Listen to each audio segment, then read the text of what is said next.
The air in the Aerolux Polaris lounge at JFK was thick with the scent of expensive perfume and quiet ambition. For Dr. Rosalba Morgan, it was just a sterile pause between two worlds. But that pause was about to shatter. She stood at the boarding gate, holding a ticket worth more than most people's cars when the pilot pointed a finger, his voice like cracking ice. "You don't belong here." He didn't know he was pointing at the woman who could dismantle his entire career with a single email before the plane even touched down.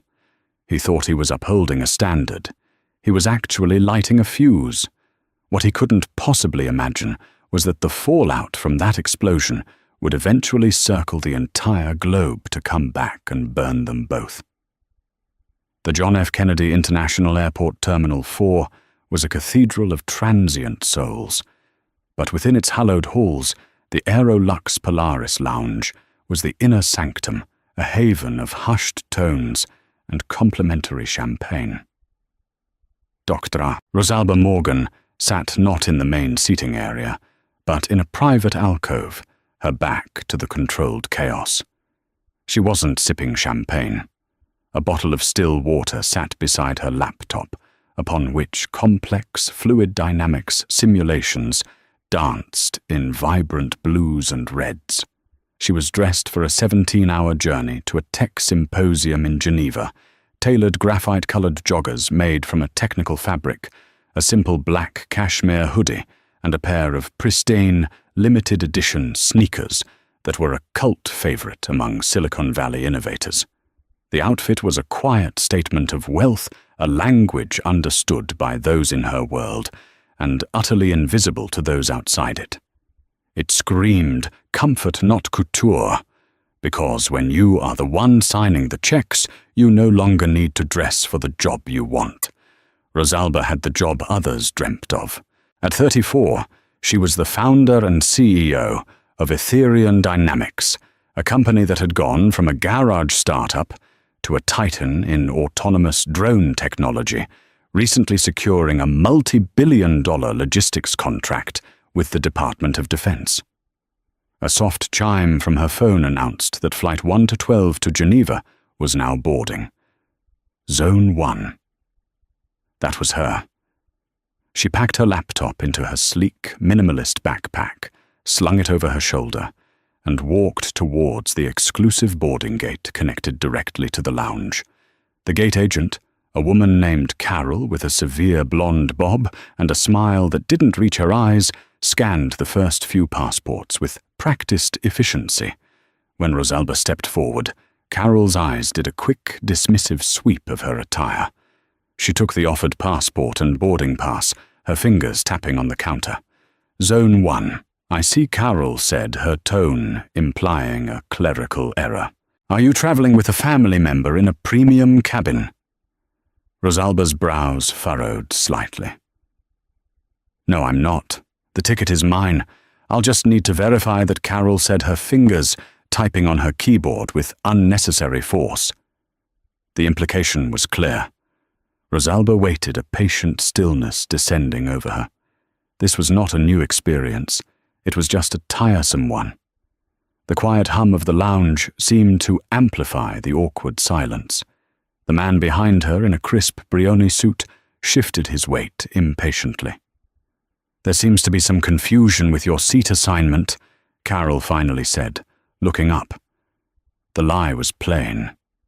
If you could just step to the side, we'll board the other Zone 1 passengers and sort this out.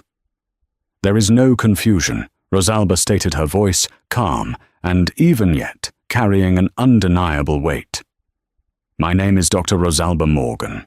The seat is 1A. It's a global first suite. Please scan my pass. Carol's smile tightened into a brittle line. Ma'am, I need you to step aside. You are holding up the line. It was at that moment that Captain Robert Peterson approached from the jet bridge, his silver and black Aerolux uniform, immaculate, his posture radiating the unassailable authority of a man who had spent 30 years in command, first in the Air Force and now in the commercial skies. He was handsome in a weathered, traditional way, with a square jaw and eyes the color of a winter sky. "Is there a problem here, Carol?" he asked, his voice, a low baritone, accustomed to being obeyed over the roar of jet engines. "This passenger is insisting on boarding with Zone 1, Captain." Carol said, a note of vindicated relief in her voice. "I believe there's an issue with her ticket." Captain Peterson didn't look at the computer screen. He didn't look at the ticket in Carol's hand. He looked at Rosalba. He saw the hoodie, the joggers, the sneakers. He saw a young black woman, and in the closed-off calculus of his mind, the equation produced a simple, erroneous result. She doesn't belong. "Ma'am," he said, addressing Rosalba directly, his tone the one a parent uses for a stubborn child. "The Global First cabin has a dress code. More importantly, it's for our most distinguished guests. There's clearly been a mistake. The economy cabin boards in about 20 minutes from gate B42. I'm sure they can help you there." The insult was so brazen, so breathtakingly arrogant, that a few other passengers in line audibly inhaled. The man in the Brioni suit now looked deeply uncomfortable. Rosalba did not raise her voice. She did not flush with anger. A terrifying, cold clarity settled over her. She had spent a decade battling for respect in boardrooms dominated by men like him, men who saw her gender and her race before they ever saw her genius. She had learned to weaponize her composure. "Captain," she began, her voice precise and cutting. "My ticket is valid. My seat is 1A. And as for the dress code, I've read the Aerolux terms of service. They specify only that attire must not be offensive. I can assure you my cashmere is of the highest, most inoffensive quality. Now, if you'll instruct your agent to scan my pass, we can all proceed." Peterson's jaw tightened. He was not accustomed to being challenged, especially not by someone he had already categorized and dismissed. He saw her composure not as strength, but as insolence.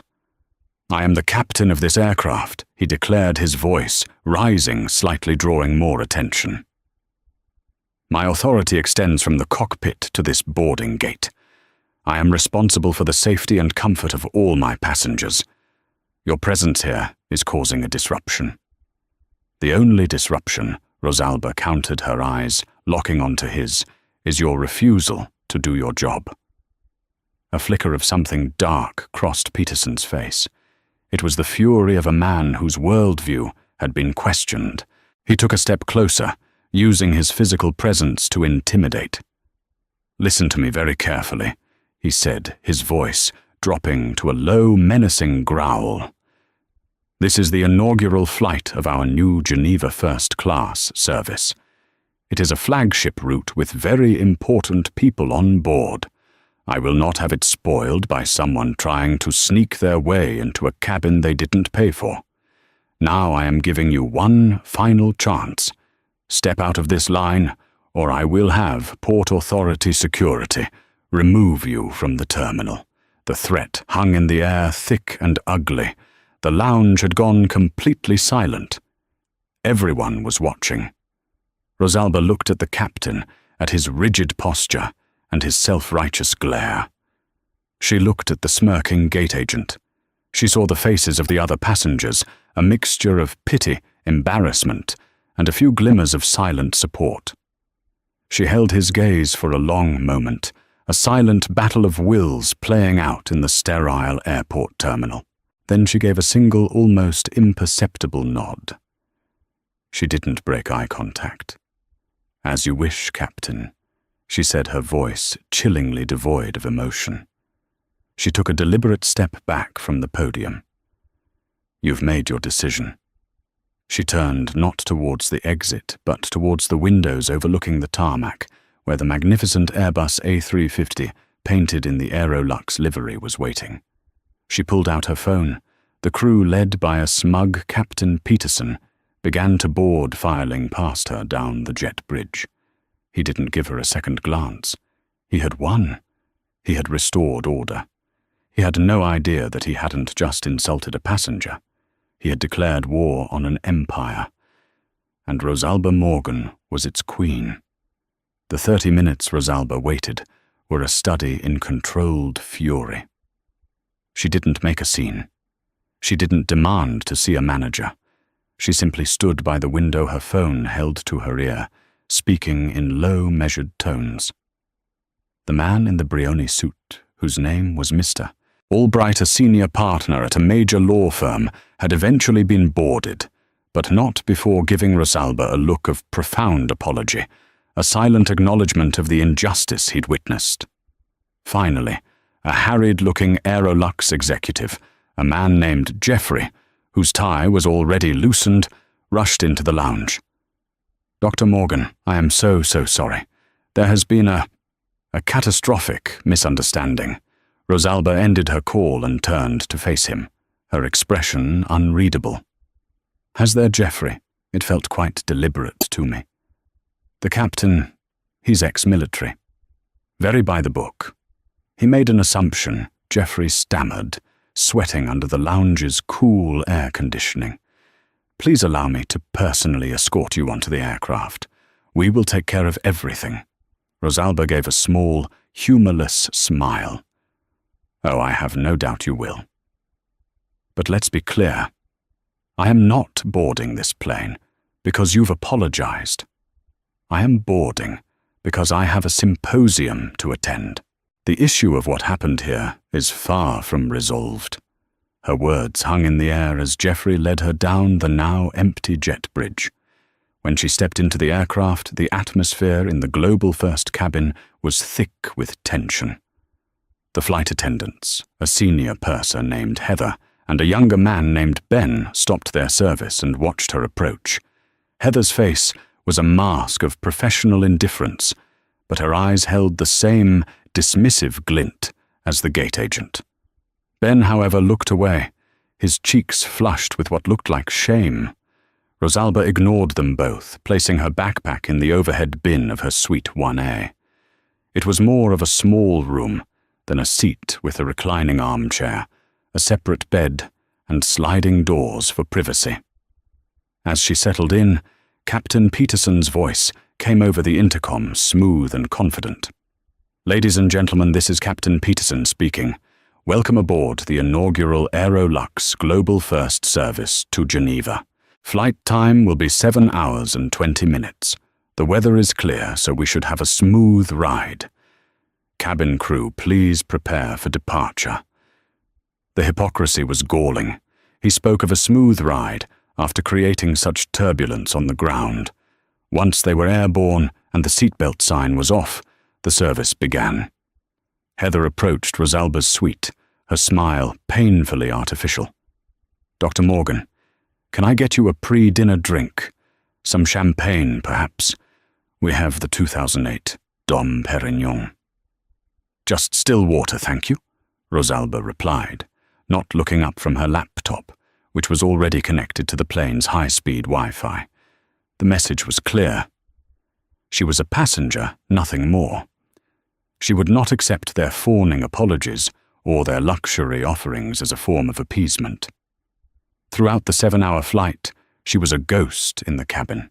She ate the meticulously prepared meal without comment. She worked on her presentation, and she politely refused every attempt by the crew to engage in small talk. The crew, for their part, felt the chill. Heather complained in hushed tones to Ben in the galley. Can you believe her attitude? The captain was just trying to maintain standards.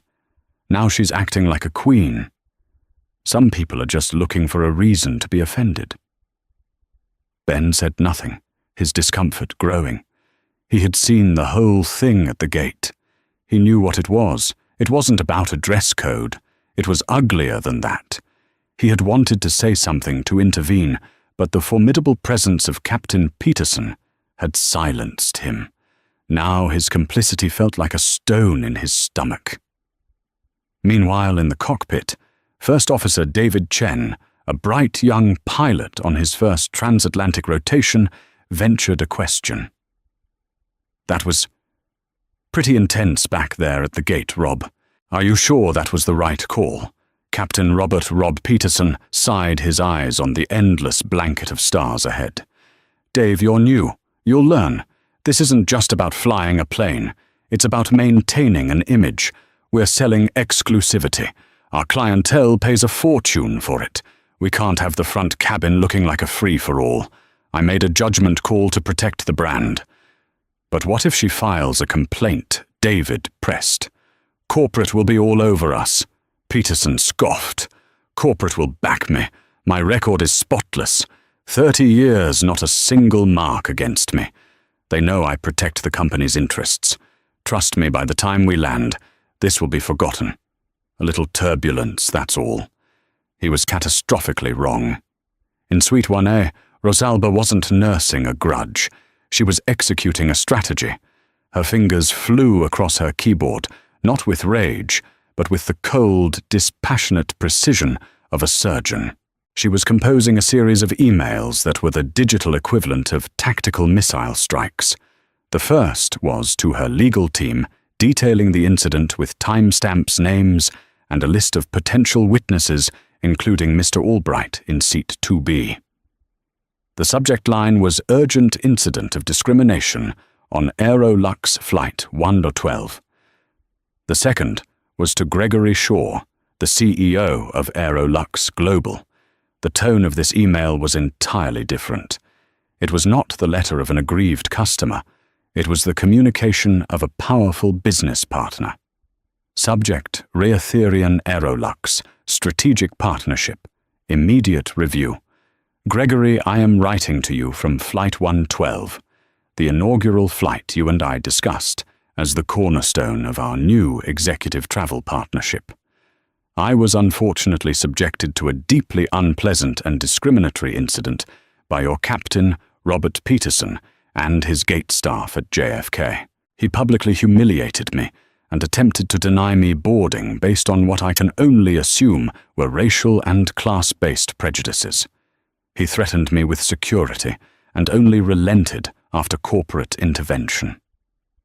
As you know, our agreement entails Etherian Dynamics exclusively chartering this route for our executive and engineering teams for the next 5 years, a contract valued at over $200 million. A key condition of this partnership was the guarantee of seamless, respectful, and premium service for my people. Today, your company failed that condition at the highest possible level. This is not merely a customer service complaint.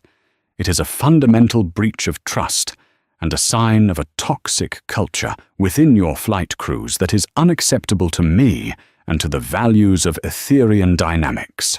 I will be landing in Geneva at 07:20 local time. I expect to meet with you personally on the tarmac. We need to discuss the future of our partnership, which, as it currently stands, is in serious jeopardy. Sincerely, Dr. Rosalba Morgan, CEO Etherian Dynamics. She hit send. The small blue light on her laptop, indicating a successful transmission, was a quiet prelude to the storm that was about to break over the lives of every single crew member on that flight. She closed the laptop, reclined her seat, and for the first time on the flight, closed her eyes. The plan was in motion. The pieces were moving. Now all she had to do was wait for the landing. The descent into Geneva was picturesque. The snow-capped peak of Mont Blanc pierced through a sea of soft clouds, and the sprawling expanse of Lake Geneva glittered under the early morning sun. Inside the cabin of Flight 112, the mood was one of quiet finality. The crew performed their landing checks with practiced efficiency, the serene landscape outside belying the career-altering cataclysm that was minutes away. Captain Peterson executed a perfect landing, kissing the runway with a gentleness that belied the ugliness of the flight's beginning. "Ladies and gentlemen, welcome to Geneva," his smooth voice announced. "On behalf of the entire crew, I'd like to thank you for flying Aerolux. We hope to see you again soon." For Peterson and his crew, this was a promise. For Rosalba Morgan, it was an epitaph. As the plane taxied towards its designated private stand, a perk of the new ultra-luxury service the flight attendants prepared the cabin for disembarkation. Heather shot a final resentful glance toward Suite 1A's closed doors. In her mind, the difficult passenger would soon be gone, a mere anecdote to share with colleagues. But when the jet bridge failed to connect, confusion began to ripple through the crew. Instead, a set of mobile stairs began to ascend towards the main door. Outside on the tarmac, an unusual reception committee was forming. A fleet of black Mercedes sedans was parked near the stand, their polished surfaces gleaming. Standing beside the lead car was a tall, silver-haired man in a tailored charcoal suit, his face grim. He was flanked by two other executives. First Officer David Chen peered out the cockpit window. Rob, you need to see this. That's Gregory Shaw down there." Peterson leaned over his confident smirk, faltering for the first time. "Shaw, what the hell is he doing in Geneva?" The ground crew opened the main aircraft door. Gregory Shaw, the CEO of Aerolux Global, ascended the stairs, his face a mask of controlled fury. He didn't greet the cabin crew. He didn't acknowledge the pilots. He walked directly to Suite 1A and knocked softly on the door. Rosalba slid the door open, already standing with her backpack on. She looked perfectly composed, as if she had just woken from a refreshing sleep. "Gregory," she said, her tone neutral. "Thank you for coming." "Doctor," Morgan Shaw said, his voice tight with stress. "On behalf of the entire company, I am profoundly sorry. This is inexcusable." The entire first-class cabin, including Mr. Albright, watched this exchange in stunned silence. The crew stood frozen in the galley, the color draining from their faces. "Apologies are a start," Rosalba replied calmly. "But this requires a more definitive solution. My team cannot be subjected to this kind of treatment. The culture that allowed your captain to act with such impunity must be addressed." "I agree," Shaw said without hesitation. "Completely." He then turned his gaze, sweeping over the assembled crew. His eyes, which were usually filled with a politician's practiced warmth, were now chips of ice. Captain Peterson, First Officer Chen. Flight attendants, Heather Lang and Ben Carter. "Please come forward." Like school children called to the principal's office, they shuffled forward, a sense of dread hanging heavy in the air. Captain Peterson, though visibly shaken by Shaw's presence, still clung to a shred of his authority. "Greg, what is this about?" he began. There was a minor misunderstanding at the gate with a passenger. It was handled. Shaw's laugh was a short, sharp, brutal sound. "A minor misunderstanding. Rob, do you have any idea who this passenger is?" He gestured towards Rosalba.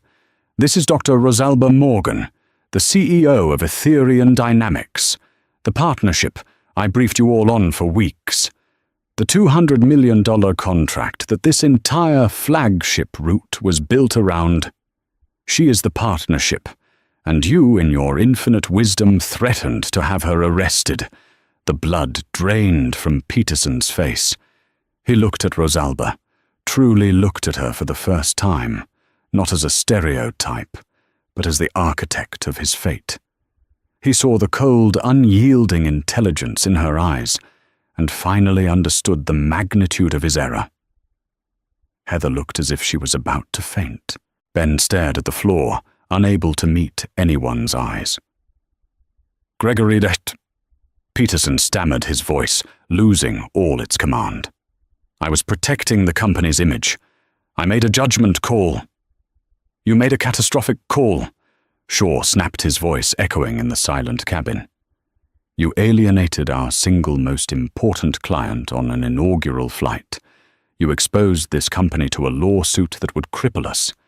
You did not protect the brand. You embodied everything that is wrong with it."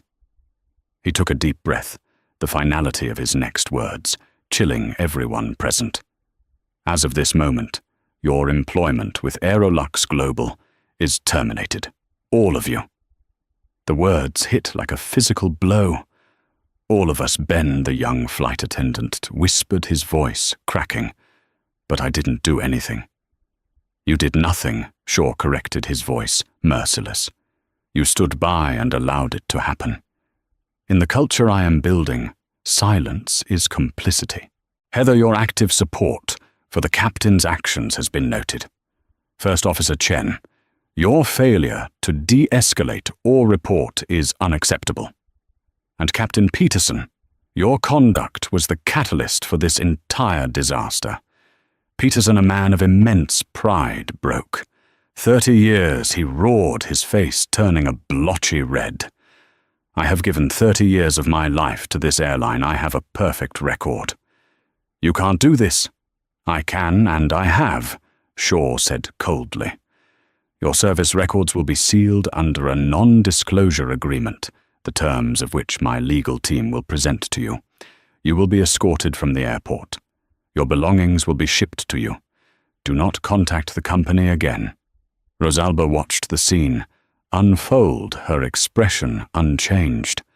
This wasn't about revenge, she told herself. It was about consequence. It was a business decision. An infection had been found in the system, and it had to be excised. As the disgraced crew was led down the stairs by Shaw's security team, Peterson paused at the door and looked back at Rosalba. His eyes were filled with a toxic brew of hatred, humiliation, and disbelief. You, he spat, his voice trembling with rage. You did this. You think you're so powerful sitting up here in your ivory tower, but you're just a bully with a checkbook. I hope you're happy. You've ruined lives today. Rosalba met his gaze without flinching. You are the author of your own ruin, Captain, she said, her voice quiet but firm. You had every chance to choose decency. You chose arrogance. Those are the consequences. He was led away, a proud man, utterly broken. Rosalba, accompanied by a profoundly deferential Gregory Shaw, walked down the stairs onto the tarmac, into the crisp Geneva morning, leaving the shell of an airplane and the wreckage of 4 careers behind her. She had won. The message had been sent loud and clear, but as the Mercedes whisked her away towards the city, a small, unsettling thought pricked at the edge of her consciousness. An action of this magnitude would inevitably have an equal and opposite reaction. The story was not over. It had just begun its next more dangerous chapter. For a week there was silence. Rosalba delivered a keynote address at the Geneva Symposium that was hailed as revolutionary, outlining Ethereum's plans for a global autonomous logistics network. Her company's stock ticked upwards. The incident on Flight 112 seemed to be a closed chapter, a decisive but necessary corporate action. Rosalba believed she had handled it cleanly, surgically, removing a problem and reinforcing a standard of conduct. She had underestimated the power of a story. Robert Peterson, stripped of his wings, and his pride did not go quietly into unemployment. He went to the media. He found a receptive ear in a populist online news outlet known for its fiery, anti-establishment rhetoric. The story, when it broke, was an explosion. The headline was crafted for maximum outrage. Decorated Air Force veteran and pilot of 30 years, fired on tarmac after asking hoodie-clad CEO to follow dress code. The article was a masterpiece of narrative warfare. It painted Peterson as a working-class hero, a patriot who had served his country, a stickler for rules who was just trying to do his job. It featured a photo of him in his crisp Air Force uniform, looking noble and resolute. It mentioned his wife's recent health struggles and his 2 children in college, implying their futures were now in jeopardy. His quotes were carefully selected.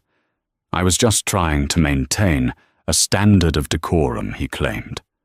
The new luxury service was meant to be elegant. I saw someone dressed in street clothes, and I politely questioned their ticket. It was a simple misunderstanding. I never raised my voice. I was never rude. The article conveniently omitted his threat to have Rosalba removed by security and the discriminatory nature of his assumptions. It portrayed Rosalba Morgan not by her title or her accomplishments, but as an ivory tower tech billionaire. It described her in coded language, new money, arrogant and power-tripping.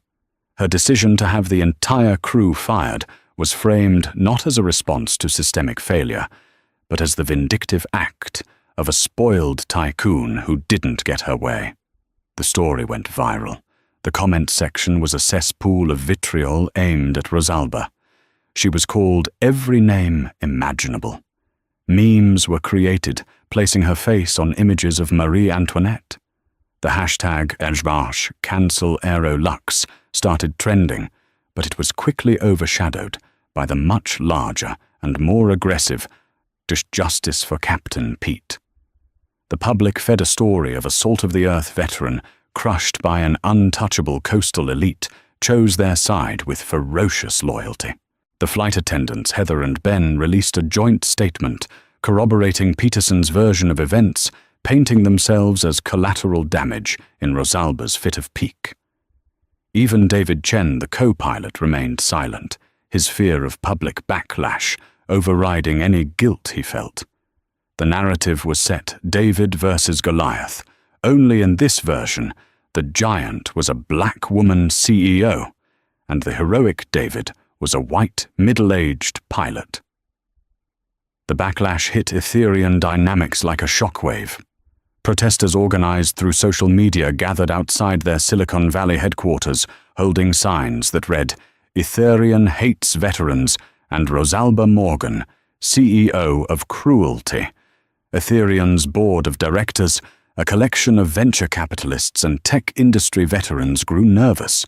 They had backed Rosalba for her brilliance and her vision, but they had no stomach for a public relations war. "Rosalba, this is getting out of hand," said Franklin Reed, the board chairman, during an emergency conference call. "Our stock has dipped 4%. The Pentagon is calling, asking about the instability of our leadership. We need to get ahead of this. You need to issue an apology." Rosalba was stunned. "Apologize for what? For refusing to be humiliated, for holding a contractor accountable to the terms of our agreement. For the optics," Rosalba Reed shot back. "You fired a man's entire crew on the spot. It looks dictatorial. It looks cruel. It doesn't matter if you were right. You've lost the court of public opinion. We need to put out this fire. Offer him his job back. Make a donation to a veterans charity." Something Rosalba felt a cold fury rise within her, but this time it was mixed with a sense of isolation. Even her own board was caving. They didn't see the principle at stake. They only saw a threat to their bottom line. "No," she said, her voice steely. "I will not apologize for demanding respect. I will not reward a man for his bigotry. This is not just about me. It's about every person on my team, every person of color who has ever been told they don't belong. If we capitulate on this, we signal that our values are for sale." She released an official statement through Ethereum's communications department. It was professional, factual, and devoid of emotion. It detailed the company's multi-million-dollar contract with Aerolux and stated that the action was taken in response to a breach of contract and a failure to meet contractually obligated standards of service and professionalism. The statement was a tactical error. To the public, it read like cold corporate legalese. It reinforced the image of a heartless CEO, justifying her actions with financial jargon. It was like trying to put out a forest fire with a glass of water. The karma that had struck Captain Peterson so swiftly was now beginning to boomerang. Rosalba had wielded her power to create an immediate and devastating consequence. Now the messy, unpredictable power of public perception was creating one for her.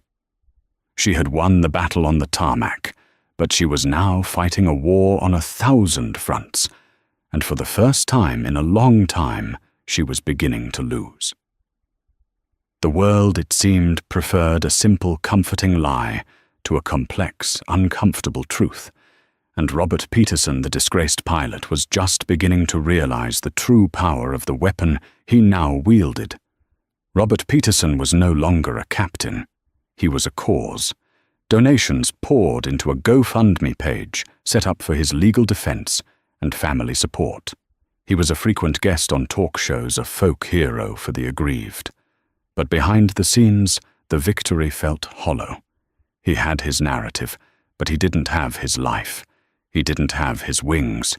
The NDA he'd signed with Aerolux was ironclad. He couldn't sue, and he couldn't get another job with a major airline. His 30 years of experience were rendered worthless overnight. The public adulation was intoxicating, but it didn't pay the mortgage or his wife's mounting medical bills. The GoFundMe money helped, but it was a temporary fix, a charity he felt he shouldn't need. His initial rage at Rosalba Morgan simmered into a cold, consuming obsession.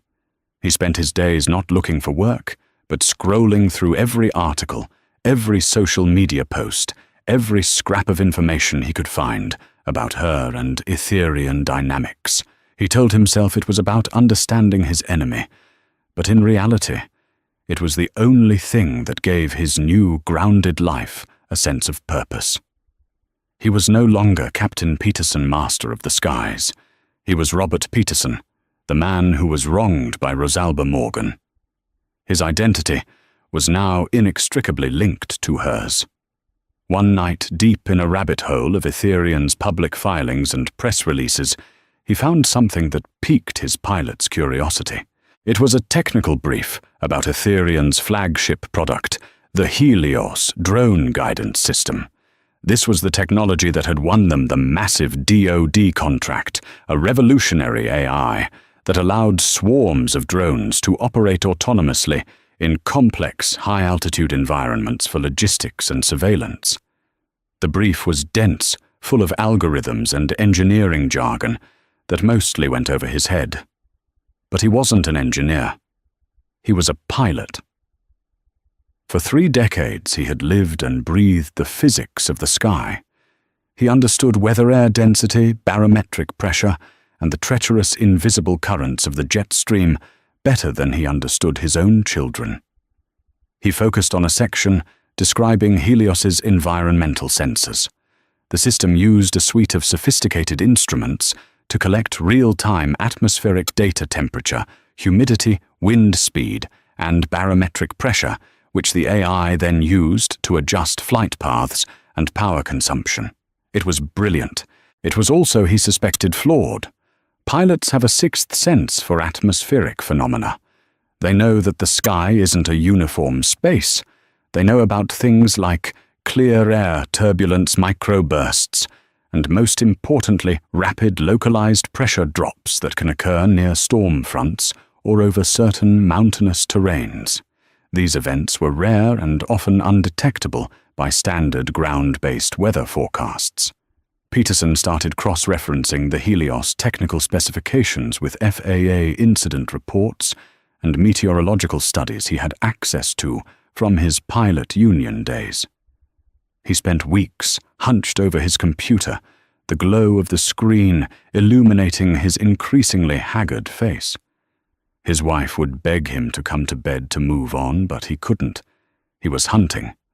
And then he found it. A potential vulnerability. A theoretical blind spot. The Helios system's code for interpreting barometric pressure was predictive. It sampled the pressure at set intervals and used a sophisticated algorithm to predict what the pressure should be in the next flight segment. This was efficient, saving processing power. But Peterson, with his pilot's intuition, saw the danger.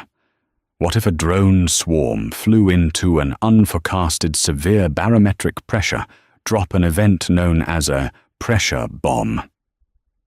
The sensors would register the initial drop, but the predictive algorithm designed to smooth out minor data fluctuations might interpret it as an anomaly and error. It might lag, failing to command the drones to make the necessary immediate adjustments to their altitude and motor torque. In the thin air of high altitudes, a swarm of drones heavily laden with cargo, failing to react instantly to such a drop, could lose lift. They could stall. In a worst-case scenario, they could fall out of the sky. It was a 1-in-a-million chance, an edge case, the kind of thing engineers looking at clean data in a lab might miss. But it was the kind of thing a pilot who has felt a 300-ton aircraft shudder unexpectedly at 35,000 feet would never forget. A wild, manic energy seized him. This was it. This was the chink in her armor. The untouchable Dr. Rosalba Morgan, the genius CEO, had built her empire on a flawed foundation. His first instinct was vindictive.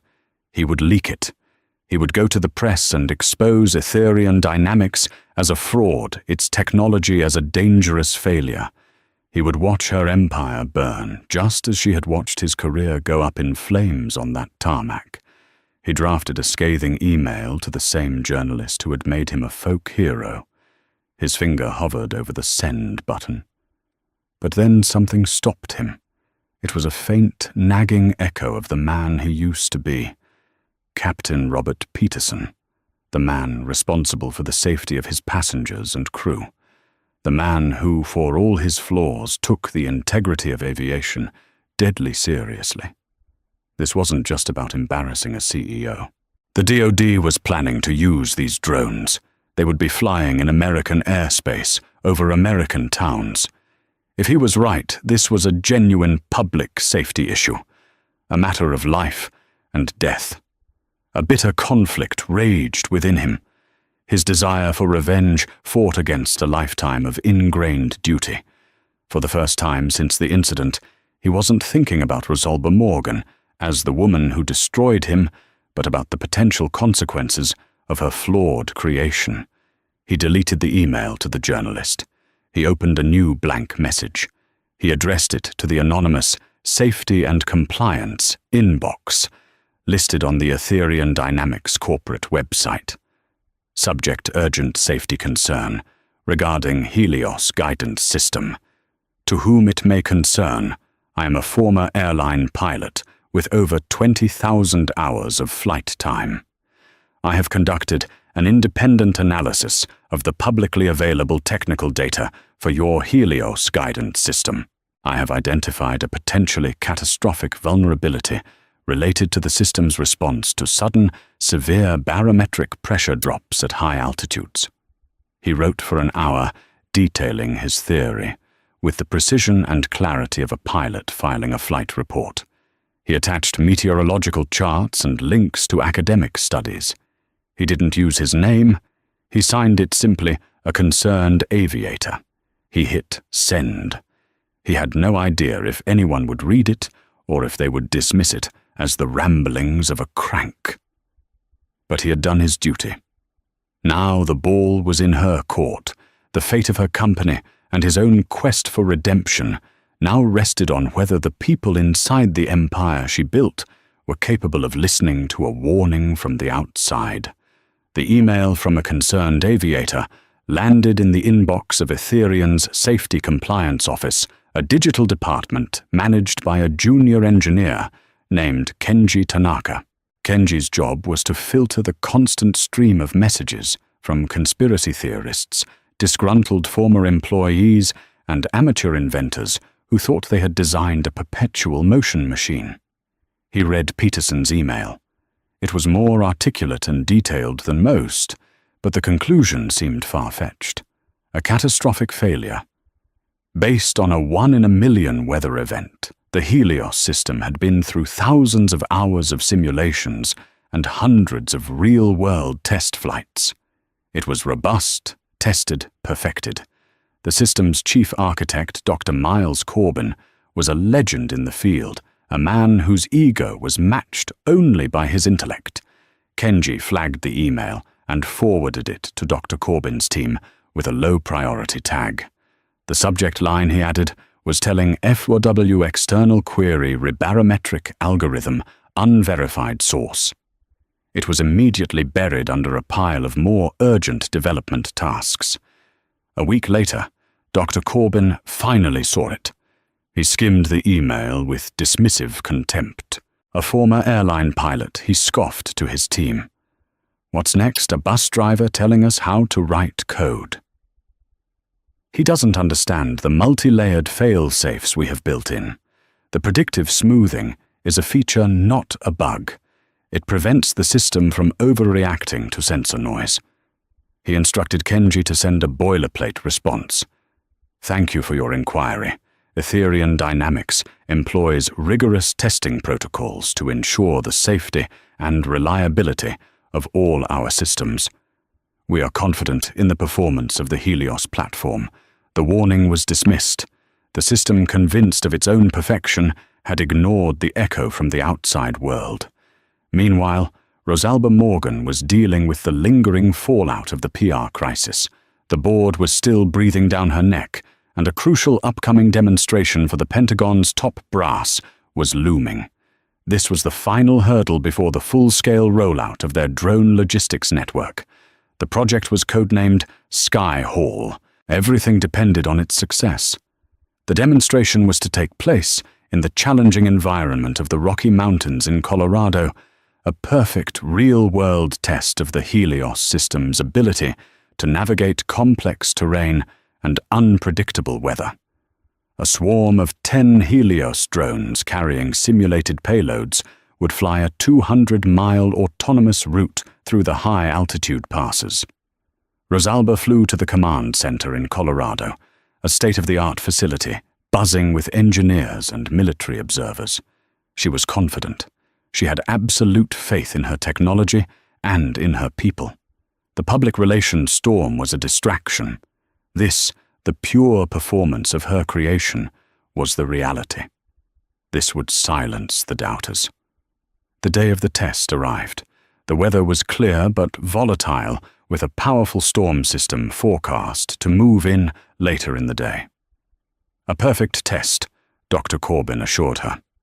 The Helios will see the front coming and adjust its route dynamically. The drones launched flawlessly, ascending into the crisp mountain air like a flock of futuristic birds. On the main screen in the command center, 10 green icons moved in perfect formation across a topographical map. The Pentagon generals murmured their approval. Robert Peterson, sitting at his lonely desk thousands of miles away, had been tracking the public announcements about the Sky Hall test. He knew the location. He also knew the weather. As a pilot, he had a subscription to advanced meteorological data services. He saw the storm front moving in, and he saw something the standard forecasts had missed: a pocket of extreme atmospheric instability right along the drone's flight path. All the ingredients were there for the exact kind of pressure bomb he had warned them about. A sense of cold dread washed over him.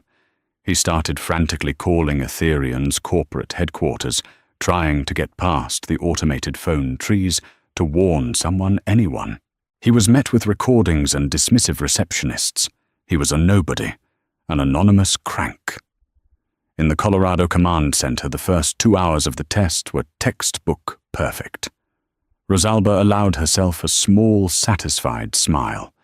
Then an alert flashed on one of the engineer's screens. "Minor sensor discrepancy on Drone 7, he reported. "Barometric readings are fluctuating. Probably just some turbulence." Dr. Corbin nodded. "The smoothing algorithm will handle it. Stay the course." On the main screen, the 10 green dots continued their inexorable march. But then another alert, and another. Drones 4, 5, and 8 were now showing similar pressure fluctuations. Rosalba felt a prickle of unease. "Miles, what is that?" "It's an anomaly," Corbin said, his voice now a little less certain. "The system is robust. It's designed for this." But Peterson, watching his advanced weather models, knew it wasn't an anomaly. The drones had just flown into the pressure bomb. They were in the blind spot. Suddenly the command center was filled with a cacophony of alarms.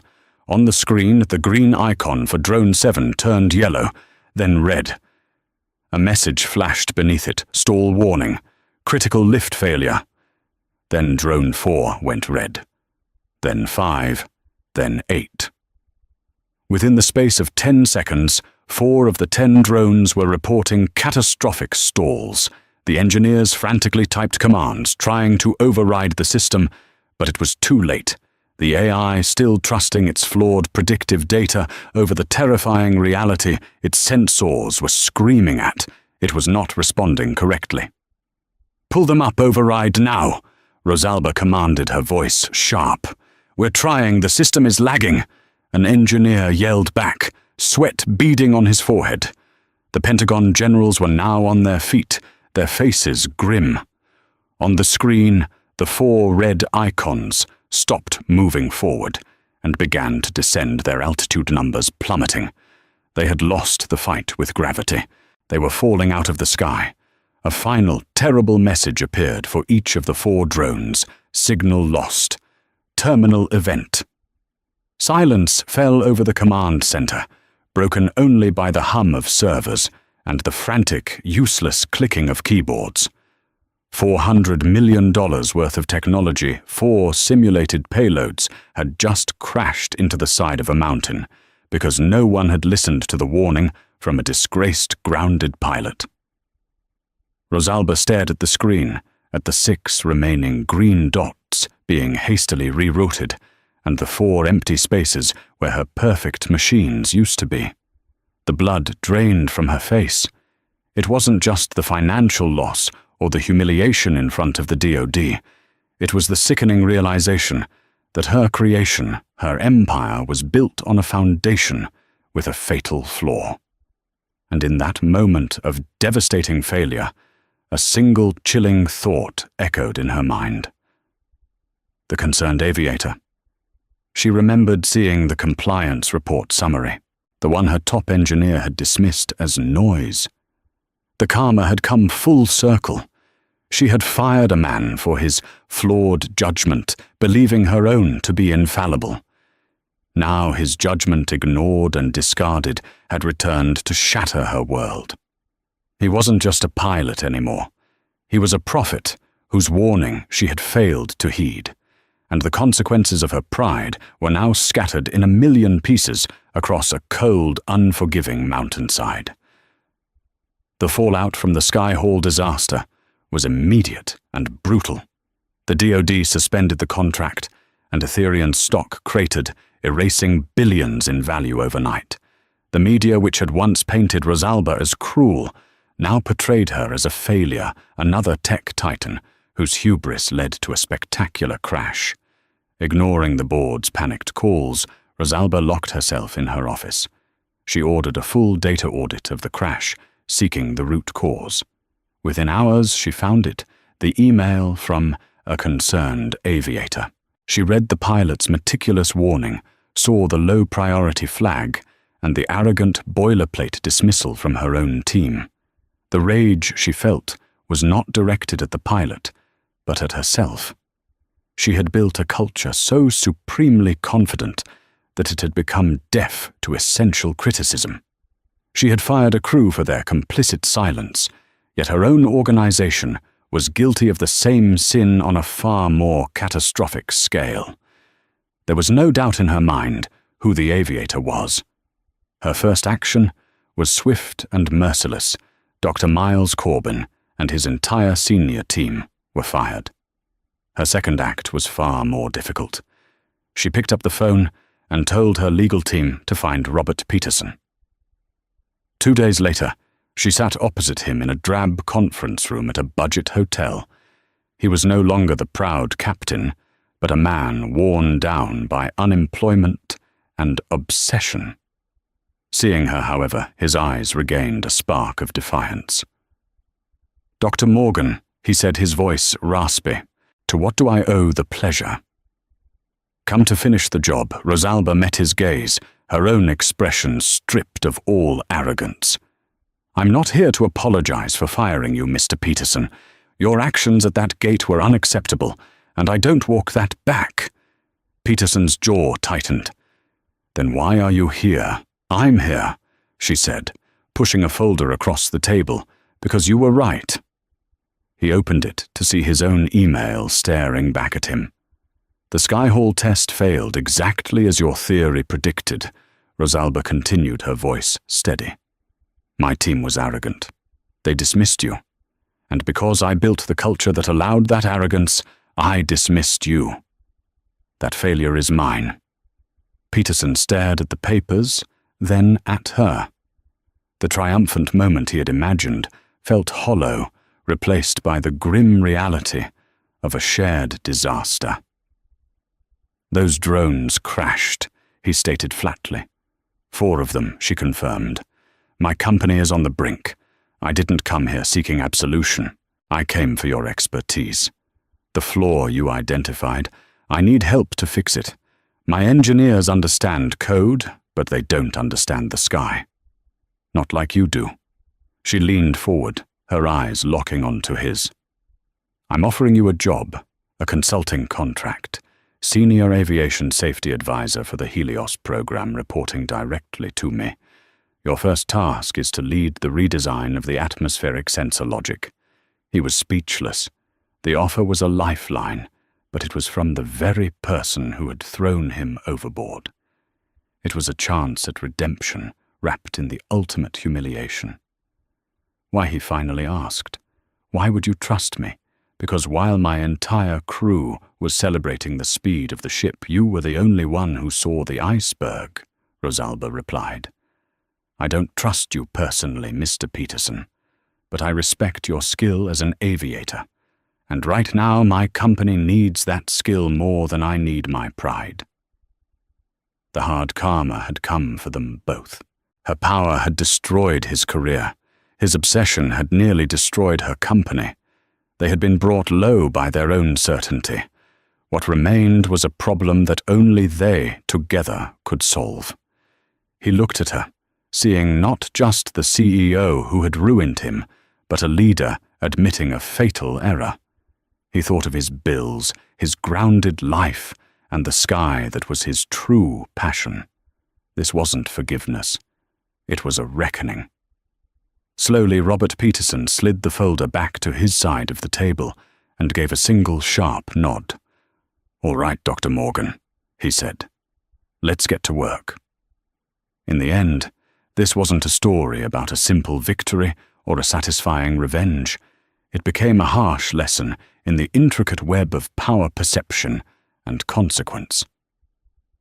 Dr. Rosalba Morgan used her immense power to deliver what she saw as righteous justice, only to have the unpredictable court of public opinion turn against her. Captain Peterson, stripped of everything, found a new kind of power in his own expertise, a power that could have been his ultimate revenge, but instead became his path to redemption.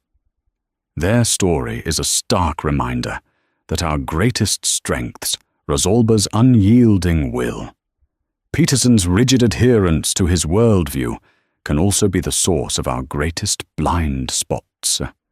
They were both right, and they were both profoundly wrong. They were forced to see the world not just through their own eyes, but through the eyes of their adversary. Their collision didn't just destroy careers and crash drones. It shattered their pride, forcing them to rebuild from the wreckage with a humbling new perspective. What do you think who was truly the villain in this story?